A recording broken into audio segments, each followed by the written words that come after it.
Pronto. Então, nós vamos começar com a resolução das questões da página 112. E a primeira questão diz o seguinte: para responder às questões dos itens A e B, considere o seguinte: o potássio, K, é um elemento que exerce importante papel em nosso organismo, regulando, por exemplo, os batimentos cardíacos. Qual é o número de prótons e de elétrons de um átomo de potássio? E aí, minha gente, primeira questão. Letra A,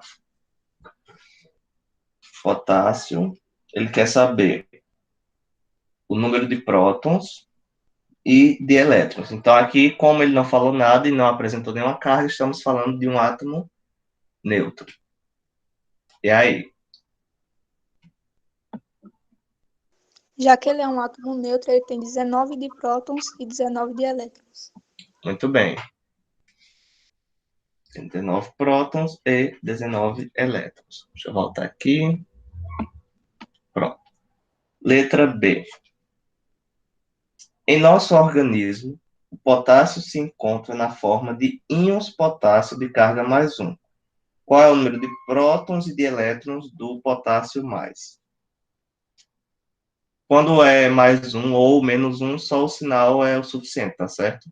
Porque não existe mais zero nem menos zero. Então, quando vem o sinal, sabemos que está falando do um. Mas se você quiser colocar, não tem problema, colocar mais um assim. Tranquilo? E aí, qual o número de prótons e qual o número de elétrons? Prótons 19 e elétrons 18. Exatamente. O sinal de mais significa que ele perdeu um elétron. Segunda questão. O argônio, Ar, é um gás que, por não ser reativo, é usado quando se necessita de uma atmosfera que elimine o risco de incêndios. É o caso de seu emprego em soldagens de metais a altas temperaturas, quando há risco de explosão. Qual é o número de prótons e de elétrons do argônio? Temos aqui a tabelinha para nos ajudar. Vamos lá, subindo. Peraí, não quer subir. Pronto. Argônio. Qual o número de prótons e de elétrons dele? 18 prótons e 18 elétrons. 18.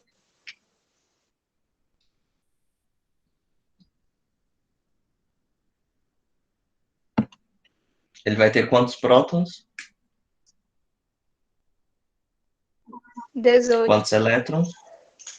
e 18 elétrons. 18 também. Já que ele é um átomo neutro. Isso. Muito bem. Terceira questão. O cloro, Cl, é um elemento que está presente em fluidos de nosso organismo na forma de íons cloreto, ou seja, cloro menos. Atuando, por exemplo, na transição de impulsos nervosos. Qual é o número de prótons e de elétrons do cloro?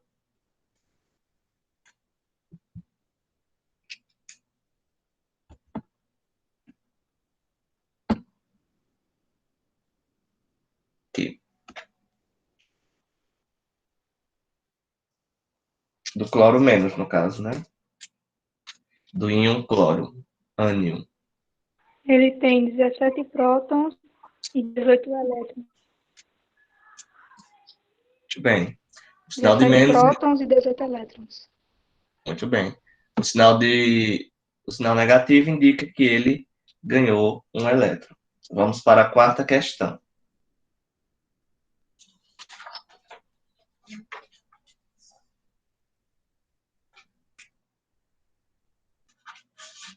Subir um pouquinho. Quarta questão. Considere as espécies K e K+. Qual é o maior raio e por quê? Nós temos lá o K e o K+. Como nós vimos na questão anterior, o K ele vai ter 19 prótons e 19 elétrons, ele neutro, e o K+, ele vai ter 19 prótons e 18 elétrons. E aí a pergunta é a seguinte: qual é o, perdão, Qual dos dois tem o maior raio, ou seja, o raio atômico?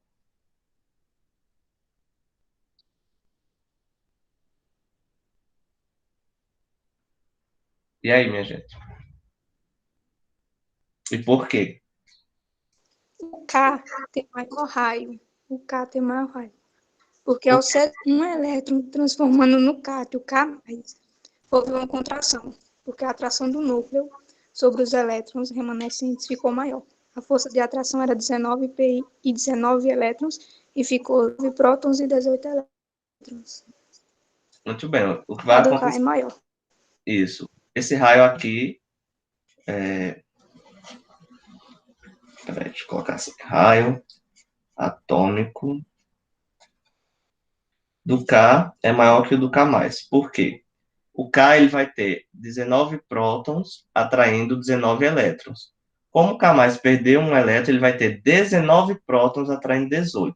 Então, esse tamanho, que vai até a última camada, ele vai ser menor, porque vai ter uma atração maior dentro do núcleo, em comparação ao, ao átomo neutro, certo? Então, o átomo do potássio ele é maior do que o seu íon, do seu íon cátion, porque ele vai estar atraindo com mais força, vai ter mais força de atração dos elétrons. Bacana. Quinta questão. Vou pegar um papelzinho.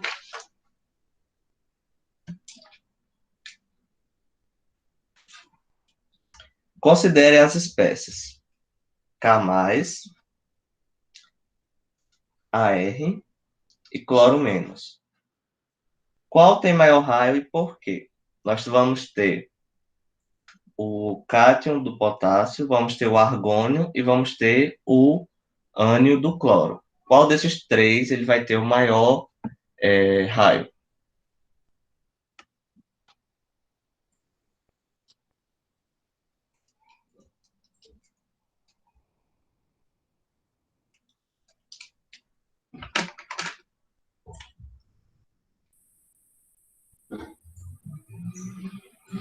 E aí? O que tá fazendo esse som? O do cloro. O cloro menos. Cloro menos vai ter o maior raio. E depois do cloro menos, vai ser quem?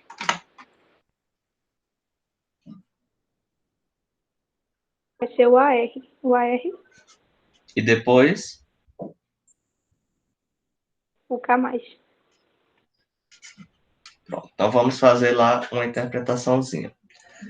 Ah, olhando a tabela periódica, deixa eu diminuir um pouquinho. Nós temos aqui o cloro, temos o argônio e temos o potássio aqui embaixo. Qual é a relação que ocorre em relação ao raio atômico? Quando nós vamos descendo no grupo, esse raio vai aumentando ou vai diminuindo?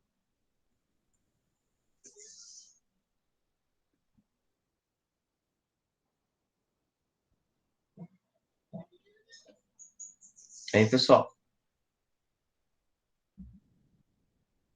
De cima para baixo, da esquerda para a direita, né? Isso. Aí o que é que vai acontecendo?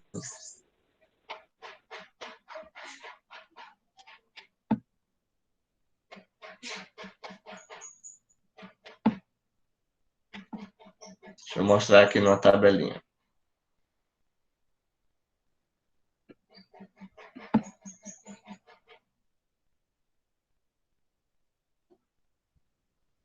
Pronto, essa daqui é a tabela referente aos raios atômicos. Então, ou seja, o que é que vai acontecendo? Os raios, eles vão aumentando conforme nós vamos descendo no período e no grupo, no caso, conforme nós vamos descendo no grupo, esses raios atômicos, eles vão aumentando e conforme nós vamos andando no período, ele vai diminuindo. Então, assim, analisando os átomos neutros do cloro, argônio e potássio, o maior seria o potássio. Isso os átomos neutros. Se o potássio um,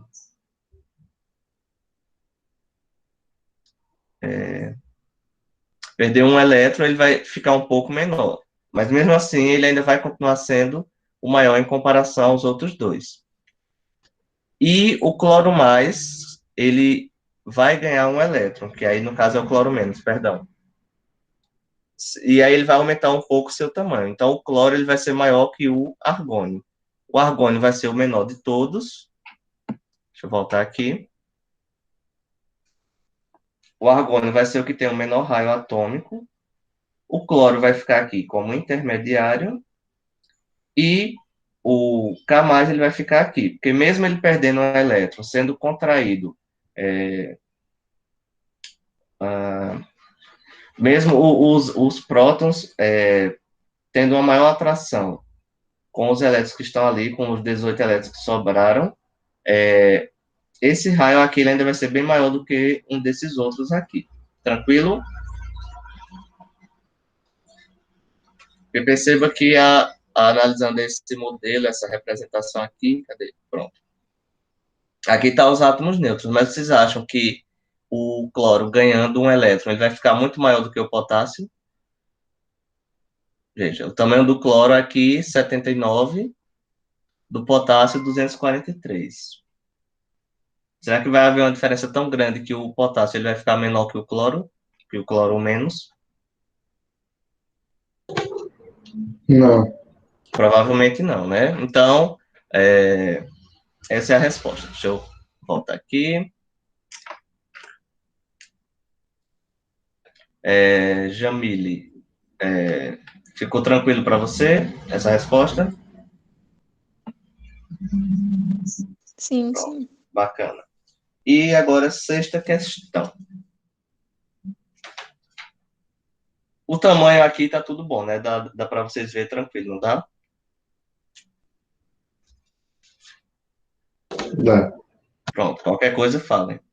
Vamos lá, sexta questão. Espécies isoeletrônicas têm mesmo raio. Você concorda com a afirmação? Por quê? Lembrando lá, o que são espécies isoeletrônicas?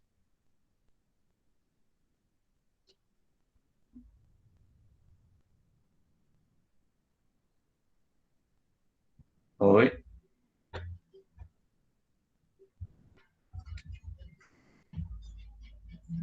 E aí, gente, o que é um átomo isoeletrônico? Átomos isoeletrônicos, espécies isoeletrônicas?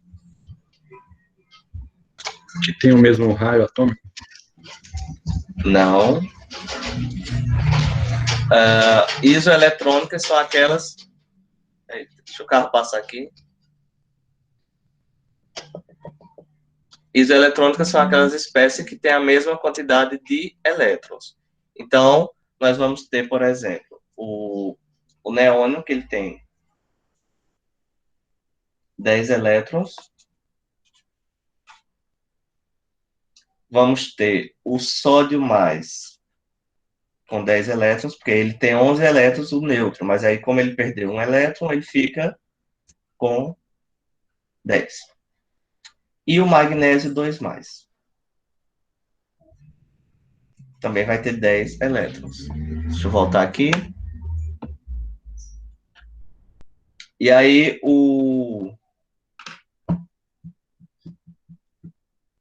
a questão diz que espécies isoeletrônicas elas vão ter o mesmo tamanho de raio atômico. Vocês concordam? Discordam? Acham que sim? Acham que não? Vamos pensar aqui, ó. Tá aqui o neônio com um raio bem pequenininho, de tamanho 38. A unidade a gente não interessa não nesse momento, né? Estamos analisando apenas essa diferença, essa comparação. Então, o neônio aqui com 38, o sódio com 190 e o magnésio com 145. Considerando que, para que eles se tornem iseletrônicos, o sódio vai perder um elétron e o magnésio vai perder dois, vocês acham que, ou discordam, enfim, que esses dois elementos aqui, eles vão ter o mesmo tamanho de raio atômico que o neônio? Sim, não, por quê? O que é que contribui para isso? O que não contribui? Maíra acha que não, por que Maíra? Pode abrir o microfone, viu, Maíra? Não estresse. Não tenham vergonha, minha gente. Exatamente para isso mesmo, para a gente discutir, conversar.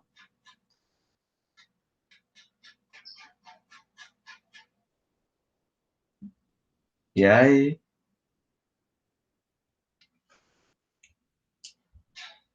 Isso aqui é referente à quantidade de elétrons. Eu não sei explicar. Não tem o mesmo. Tá bom. Jamílio, o que é que você está dizendo? Jamílio? Eu acho que não tem o mesmo raio. Não tem o mesmo raio. Mas eles chegam próximos ou não? Porque vê. Vamos só analisar aqui em relação às partículas do átomo. A quantidade de elétrons vai ser a mesma, por isso que eles são isoeletrônicos. O neônio ele tem 10 prótons. Opa. O sódio ele tem 11. E o magnésio vai ter 12. Então, o que é que está acontecendo aqui? Está havendo uma retração desse tamanho de raio devido à quantidade de elétrons que cada uma dessas espécies iônicas perdeu. Então, essa espécie de íons perdeu. E aí aqui nós temos 10 elétrons atraindo 10 prótons. No caso contrário, 10 prótons atraindo 10 elétrons, 11 prótons atraindo 10 elétrons e 12 prótons atraindo 10 elétrons. Como o tamanho desses raios, voltando lá na tabelinha,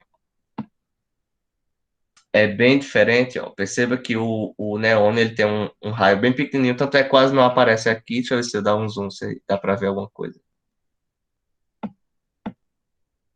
Fica aqui, ó, bem pequenininho. Não sei se vocês estão vendo um pontinho verdinho. Ó. E já o sódio e o magnésio, isso eles neutros, eles têm uma representação muito grande. E aí, pensa o seguinte, que o sódio vai perder um elétron. Então, ele vai ter 10 elétrons sendo atraído por 11 prótons. E o magnésio ele vai ter 12. Vocês acham que ele vai ficar tão próximo do neônio?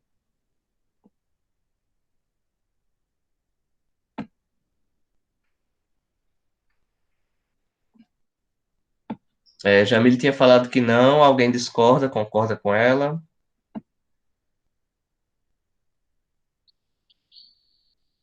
Maíra também tinha falado que não.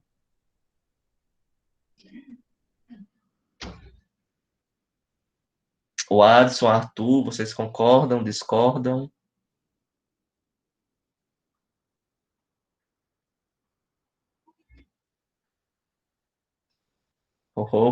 Estão por aí?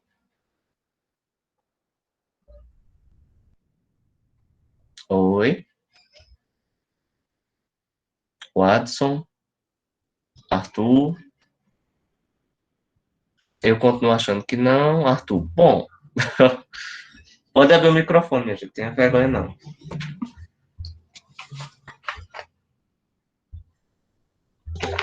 Acho que não. Acho que não. O Adson acha que não. Bacana. Provavelmente. Só um minuto. Os pares estão de mudança, não sei.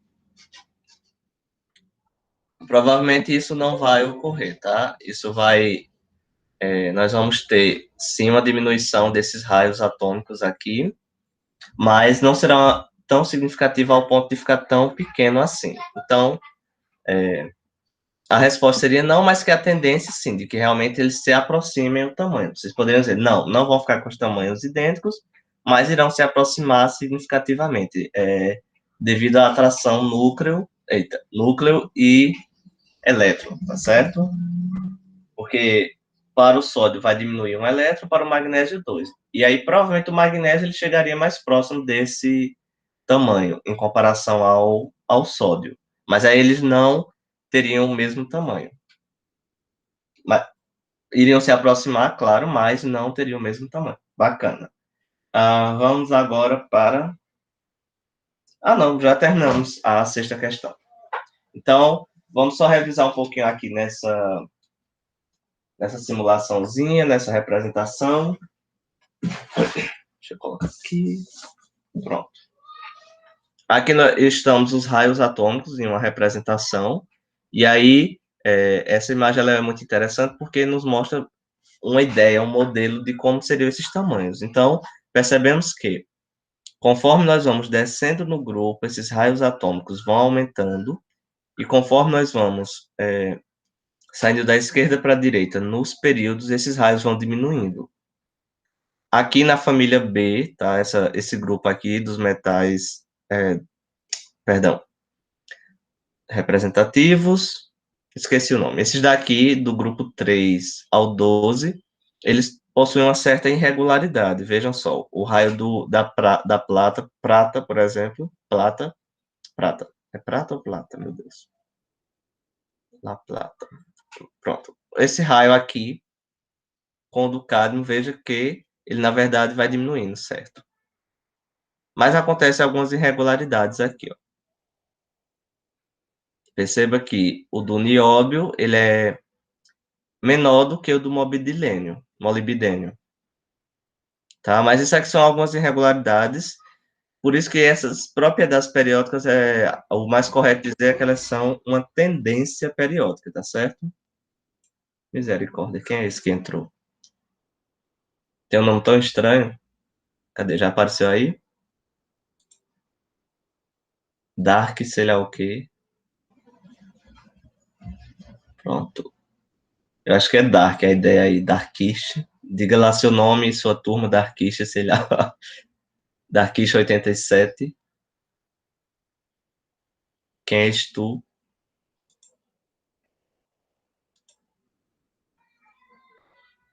Tá, depois ele fala. Voltando aqui, nós temos essa representação dos raios atômicos. Vamos ver outra propriedade aqui.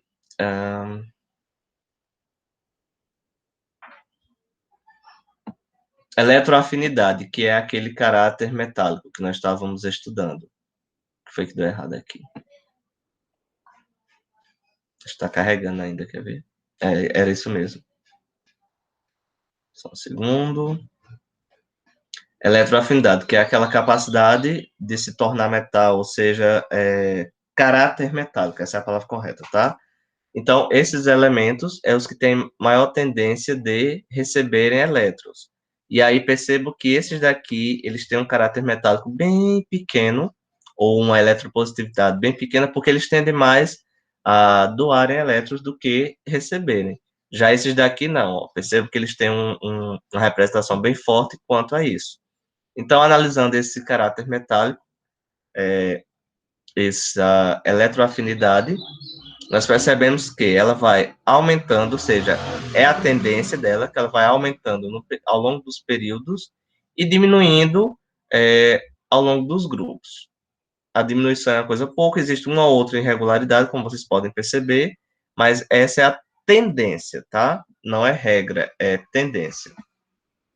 A eletronegatividade, a capacidade que um átomo tem de atrair elétrons para si em uma ligação química. Ela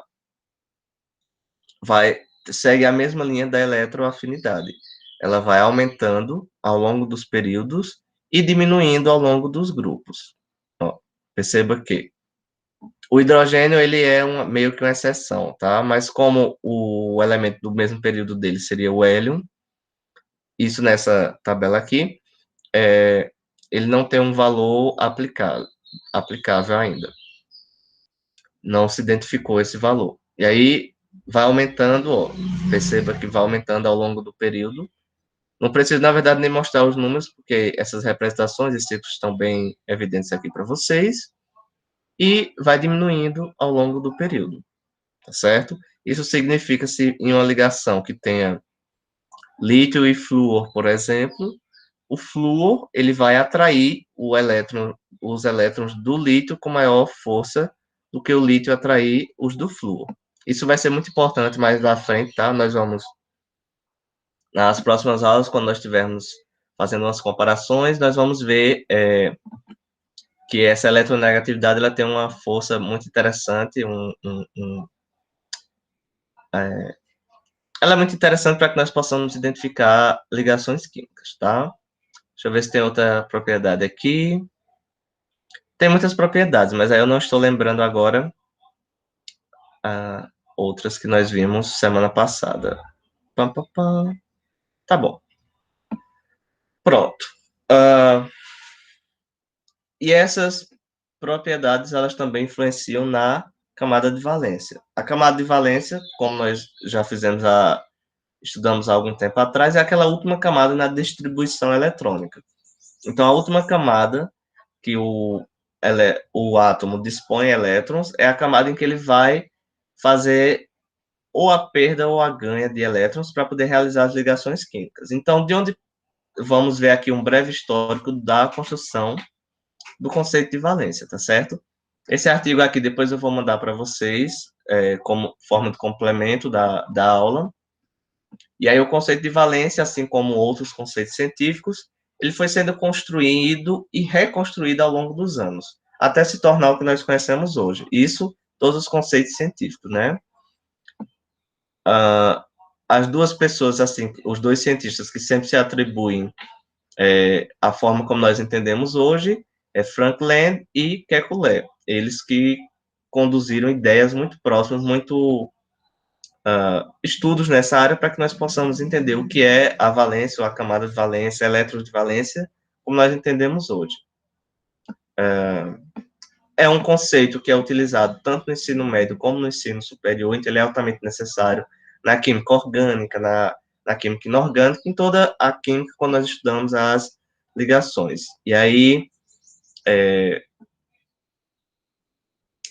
esse nome, valência, equivale ao número máximo de elétrons univalente como hidrogênio, a que, sob consideração, pode se unir ou substituir, ou seja, a valência ela equivale à quantidade de átomos que aquele elemento consegue se unir. O hidrogênio, ele consegue se unir, consegue se unir a mais um átomo, ou seja, ele pode se unir a outro átomo de hidrogênio ou a outros átomos que diferem dele, que tem outras características também. Por exemplo, o carbono ele consegue se unir a mais 4 elementos. E aí o hidrogênio poderia ser um desses. E para completar a valência do carbono, ele se uniria a outros 3 hidrogênios ou outros elementos, dependendo do tipo de substância, molécula que vai ser formada ali. E aí outras expressões também são encontradas, como a camada de valência, que é aquela camada, a última camada onde nós temos os elétrons que tem maior facilidade de serem perdidos ou recebidos elétrons naquela camada. Os elétrons de valência, que são os elétrons que fazem essas ligações possíveis. Ligação de valência, que são... não é muito utilizado esse termo, mas são... pensa, por exemplo, em moléculas, quando as moléculas vão se conectando. Então, teria essa ideia. A palavra valência sugere poder, uma força de combinação existente entre dois elementos. Isso é uma parte importante. Aqui tem bastante texto, vocês podem ler, entender um pouquinho do que estava acontecendo naquele período histórico. E aqui nós chegamos às primeiras representações. A primeira representação era a representação de chaves, que é essa ideia aqui, ó. São as chavezinhas, tá? Então, muitas pessoas, muitos cientistas, utilizaram essa representação para representar as valências. E aí, essa representação é chamada de chaves por quê? Esse carbono aqui, como vocês podem perceber, ele está ligado a 3 hidrogênios. Como o carbono ele é tetravalente, ou seja, ele faz 4 ligações químicas, ele faz 4 ligações, faltaria uma. E essa ligação seria representada exatamente pela chave, bem como esse outro carbono aqui. E aí, se uniria aqui a outro elemento ou a outra substância para poder formar a macromolécula ou a molécula em si. E aí uma representação para a molécula da água, veja só. Esses dois grandes círculos seriam o oxigênio, e aqui esses círculos pequenos seriam os hidrogênios. É como se o oxigênio ele pudesse realizar, não, ele pode realizar 2 ligações. E aí a forma deles representar foi exatamente essa. Um círculo pequeno e outro maior, que indicaria que aquele elemento ele conseguiria fazer 2 ligações, ou seja, se unir a outros 2 átomos, que é o caso da água. Uma representação aqui trazida por Kekulé foi essa fórmula salsicha, ou seja, o carbono ele teria essa estrutura aqui, ó, e cada ondinha, cada corpúsculo, cada pedaço dessa salsicha de carbono conseguiria se ligar a outros átomos. E aí o hidrogênio que só consegue se ligar, perdão, o hidrogênio que só conseguiria se ligar a um ponto, então seria isso aqui. Aí sobrariam 3. O que aconteceria? Ligariam outros hidrogênios. Isso aqui seria uma representação da estrutura do metano, que é CH4, que já é uma representação muito interessante, se nós pararmos para pensar nas estruturas de hoje. Aqui nós temos a estrutura mais comum, que seriam os círculos e os traços, que nós praticamente utilizamos hoje. Atualmente nós utilizamos algo bem parecido com isso aqui. Esses traços representariam as ligações, e o círculo representaria o átomo, o elemento químico envolvido ali na ligação, formando toda a molécula. E aí, atualmente nós utilizamos essa representação aqui, mais simplificada, né, que não precisa necessariamente dos círculos. Aqui, aquela representação de chaves, novamente, ó, ligaria aqui, digamos, ao zinco.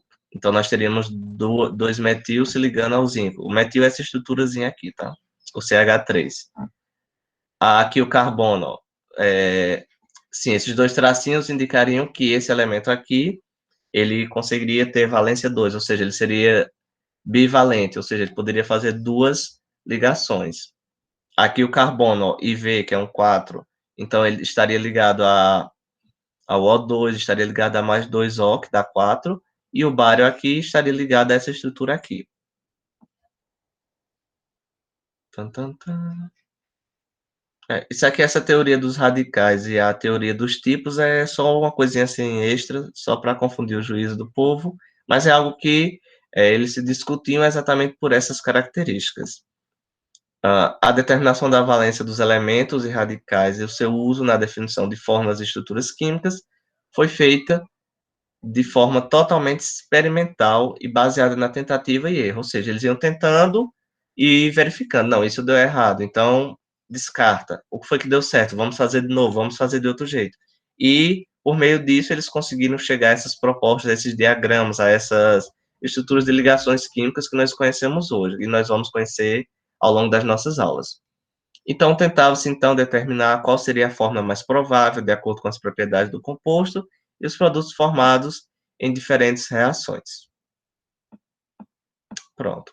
A ligação química é a valência, então, desde o início da ideia de valência, quando eles tentavam estudar, entender o que era aquilo que acontecia, sempre foi relacionado à afinidade química.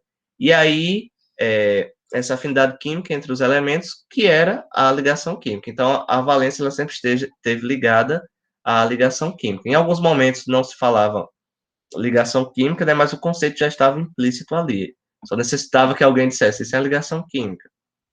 Aqui nós temos os modelos iniciais de Lewis, que nós vamos ver hoje, tá certo? Para a representação da valência. E aí, aqui esse quadrado seria o elemento, e essa bolinha aqui seria a quantidade de elétrons que tem na última camada. Vamos fazer aqui a distribuição do lítio, só para a gente entender rapidinho. O lítio tem 3, não é isso? Tem número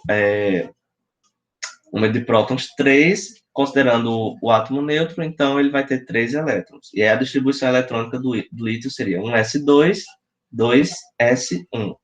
E aí, o que está se considerando nessa representação que eu acabei de mostrar é a camada de valência, ou seja, esse último nível aqui. E aí, ele fazia o quadrado, tá? Que representaria todo o átomo. Aquele cubozinho que vocês já estão acostumados a fazer lá em matemática para calcular outras coisinhas, né, da vida. E os elétrons de valência, ou seja, na camada de valência, na última camada, ele representava em cada uma aresta, chama aresta esses pontinhos aqui, esses encontros das linhas, aresta lá em matemática. Vou colocar aqui na ponta, já que ninguém quer falar, mas... então, ele colocaria aqui na ponta a quantidade de elétrons. Para o lítio seria 1, cadê?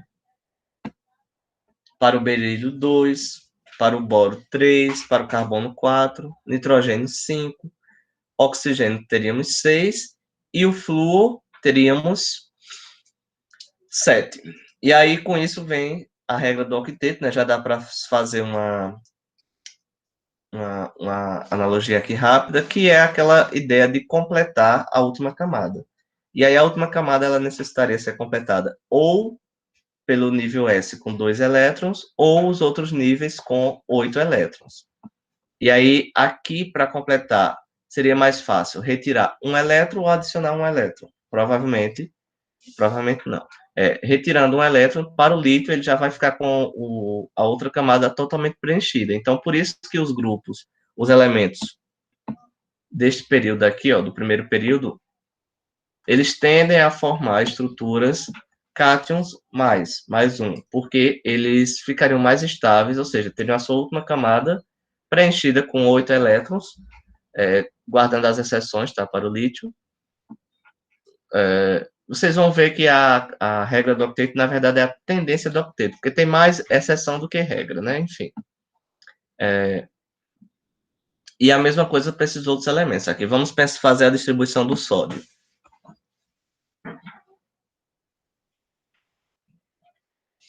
Então, teríamos um S2, 2S2, 2P6, 3S1.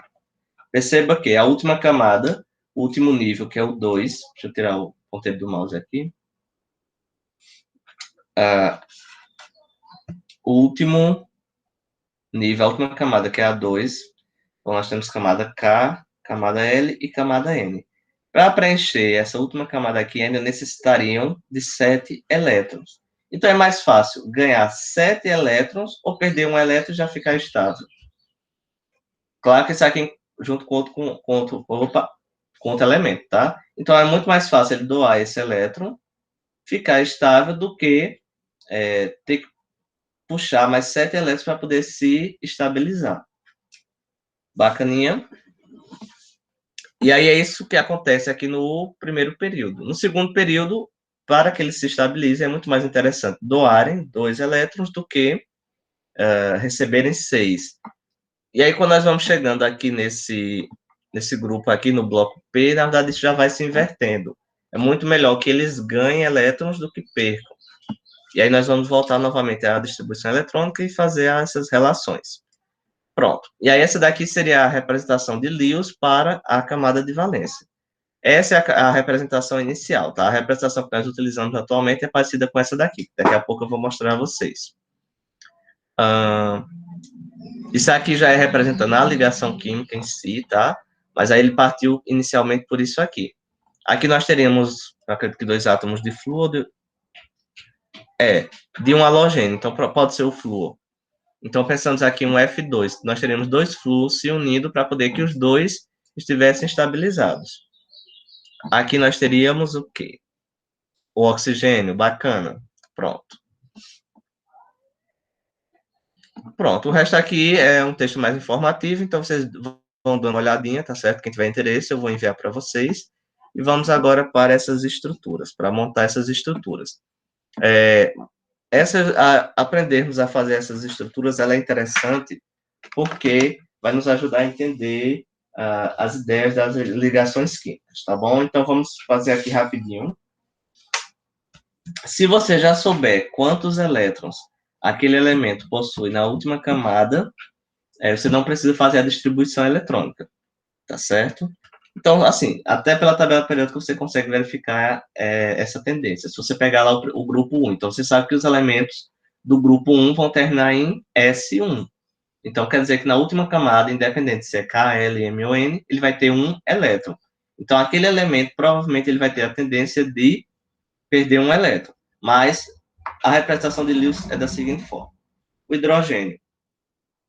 O hidrogênio tem um próton e, sendo neutro, ele vai ter um elétron. Então, a distribuição dele vai ser um S1. A representação de Lewis, nós vamos representar essa última camada, que para o hidrogênio é a primeira. Então, nós colocamos o símbolo, tem lá na tabela periódica, e o elétron ele vai ser representado por um pontinho. Para o hidrogênio se estabilizar, ele precisa de outro elétron, ou doar esse elétron. E aí, o que é que ele faz? Ou ele encontra outro elétron, e aí, ó, esse hidrogênio vai ter 2 elétrons compartilhados, e esse outro hidrogênio vai ter 2 elétrons partilhados. E aqui é o que nós formamos de ligação química, mas isso aqui a gente vai abordar mais presente próxima semana, tá bom? Por enquanto, nós vamos aprender a fazer a estrutura de Lewis. O lítio. O lítio, ele tem 3 elétrons, então a distribuição eletrônica dele é 1s2, 2s1. E aí nós representamos por pontinho, vou botar outra cor para não ficar confuso. 1, 2, 3.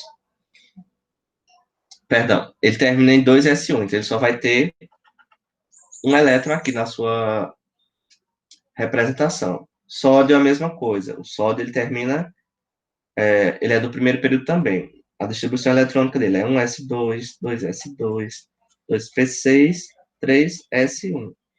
Ele tem as camadas K, L e M. A camada de valência é a última camada. Neste caso, a camada de valência do sódio é a camada M. Tem quantos elétrons na última camada? 1. Então, o sódio vai ficar representado com um pontinho, que é esse elétron da última camada. Então, eu vou pedir para vocês, estão com caderno, um lápis, caneta por aí? Pronto. Agora vocês vão fazer essa estrutura de Lewis para alguns dos elementos. Colocar, eu já fiz o sódio. Vamos para o potássio.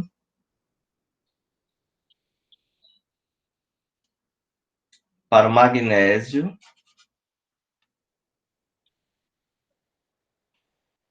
Alumínio.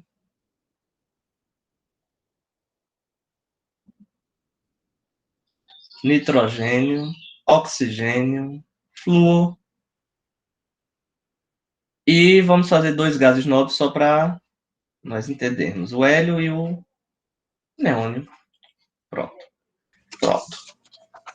Nós estamos estudando a estrutura de Lewis, tá? Que o Dery, para verificar a estrutura de Lewis, nós precisamos saber qual é a camada de valência. A camada de valência é aquela última camada quando nós fazemos a distribuição eletrônica.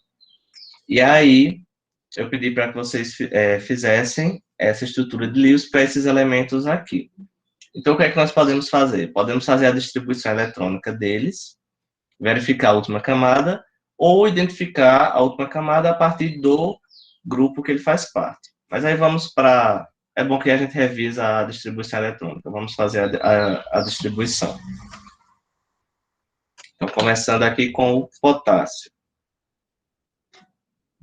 Então, a distribuição eletrônica dele é 1s2, 2s2, 2p6. O potássio tem 19, 18, 16, 15, 19. Aí, em uma das tentativas eu tinha acertado. 2p6, 3s2, temos aqui 10, 12, 3p6, 4s1.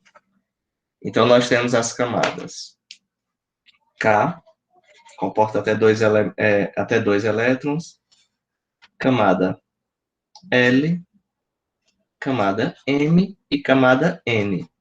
A última camada é a camada N, que tem um elétron. Então, nós vamos representar o potássio desta maneira. Teve alguém que saiu? Não vi quem foi. Enfim. Esse pontinho, ele representa esse último elétron aqui, da camada. Acho que foi aqui o Derek. Enfim, vida que segue. Vamos agora para o elemento magnésio.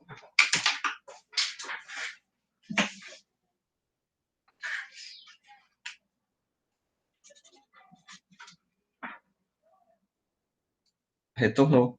O magnésio, ele tem número atômico 12. E a distribuição eletrônica dele é 1s2, 2s2, 2p6. Qualquer dúvida, vocês podem falar, tá? Ou acréscimos que quiserem falar. 12. As camadas, ó, vou longe. As camadas nós temos K, camada L e camada M. A última camada, que é a camada de valência do magnésio, é a camada M, que tem 2 elétrons. E aí nós representamos o magnésio com 2 pontinhos. Fazer assim logo, pronto. Depois o alumínio. Alumínio é número 26. Vamos confirmar. Opa, na verdade 13. 26 é a massa, tá bom. Que na verdade pode arredondar para 27. Vida que segue. 13.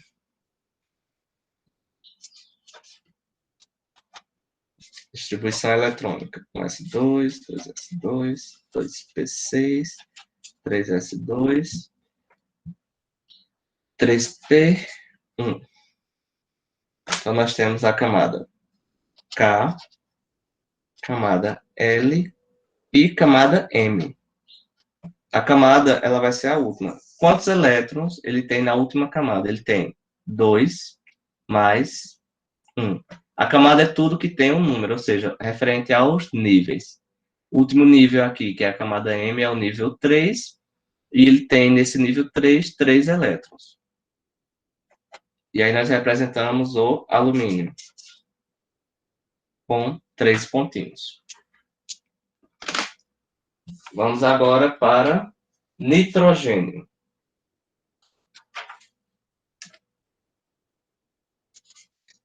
Nitrogênio é 6, BC9. 6, será? Vamos ver. Nitrogênio é 7. O nitrogênio tem o número atômico 7.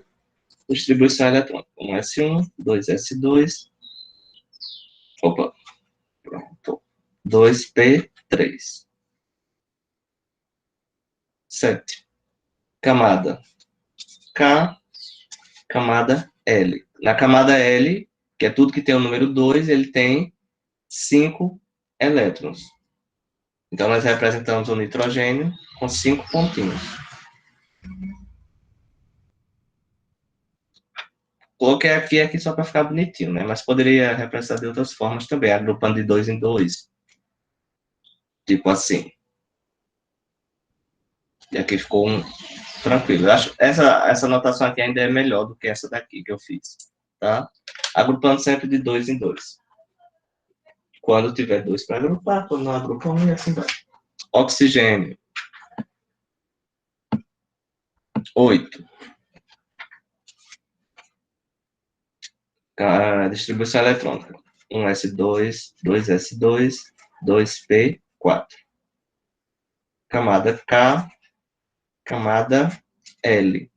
Última camada, que é o nível aqui, nós temos 2 com 4, 6. Então, nós vamos ter o oxigênio e a sua representação. A representação dos elétrons de valência, que é na última camada. Bacana? Vamos agora para flúor. Parecendo que ia vomitar, né? Flúor. Vamos lá. Flúor. Flúor tem 9. Isso mesmo. Flúor tem 9 prótons, 9 elétrons, então, considerando ele neutro, 1s2, 2s2, 2p, 5. Nós temos camada K, camada L. Flúor vai ter 2 com 5, 7 elétrons na camada de valência, na última camada.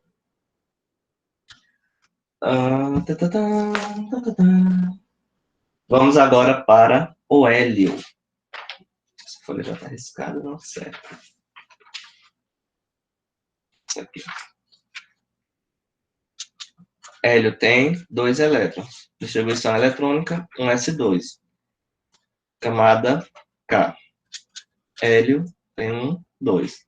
Como ele está todo preenchido, ele fica estável exatamente dessa estrutura aqui. Ele dificilmente vai estar fazendo ligações, tá?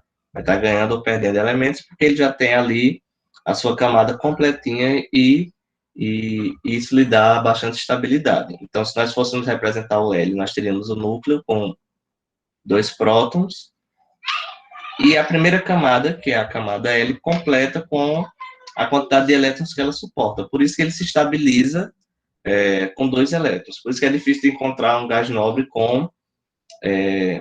fazendo ligações, ou seja, um ânion ou um cátion desse elemento, porque ele se estabiliza exatamente com essa quantidade que ele está. E, para fazer realmente essa comparação, nós temos o neônio, que tem 10. Então, é um S2, 2S2, 2P6. Então, ele vai ter, na camada K, 2 elétrons, e na camada L ele vai ter 8. Camada L com 8.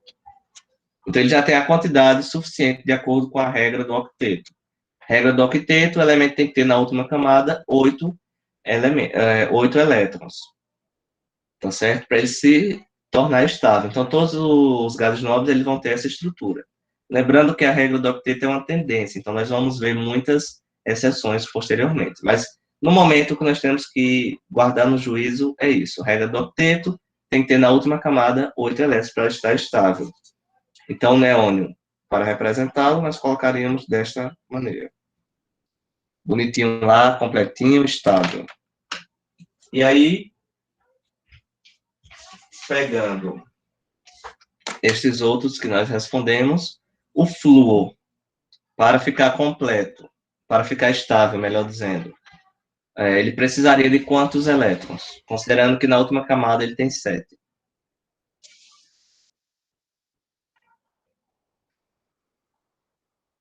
Só um elétron. Ele só precisaria de um elétron. Então, ele poderia se juntar com outro flúor, né, que já teria essa estrutura, e eles poderiam compartilhar o elétron deles, tornando 8 e 8 na sua última camada. Poderia se juntar com o hidrogênio, então teria lá o flúor e o hidrogênio. O hidrogênio tem 1 na sua última camada, o flúor vai ter 7, e aí ambos ficariam completos. O hidrogênio também se estabiliza com 2 elétrons, tá? Ou perdendo o elétron que ele tem e ficando sem nenhum. Ele é de boa, não importa se ele vai estar ganhando ou perdendo, ele estava do mesmo jeito. O oxigênio, ele precisaria de quantos elétrons para se estabilizar? 2. 2 elétrons. Então, ele poderia se ligar a outro oxigênio. Isso é um exemplo, tá? Existem... Só um minutinho. Existem inúmeras formas de fazerem as suas compartilhações, suas ligações. Então, ele poderia se ligar com outro oxigênio. No caso da água, o oxigênio poderia se ligar, ou se liga, né, a 2 hidrogênios. Aí, tanto os hidrogênios como o oxigênio ficam estáveis. O nitrogênio, ele precisaria de quantos? Precisa de quantos para se tornar estável? 3. 3. Então, ou ele se ligaria a outros nitrogênios, ou a outros elementos, né? Então, um exemplo, digamos que...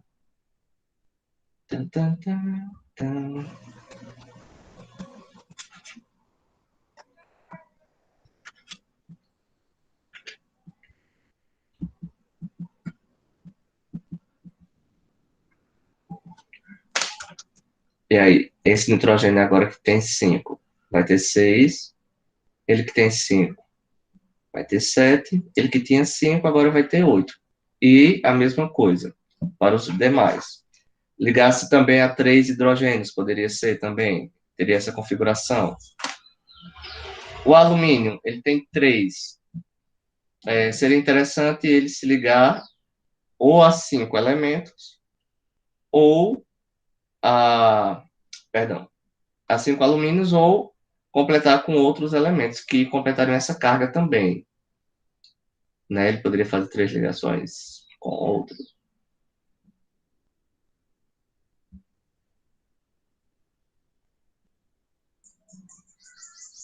Enfim, misturei aqui as ideias.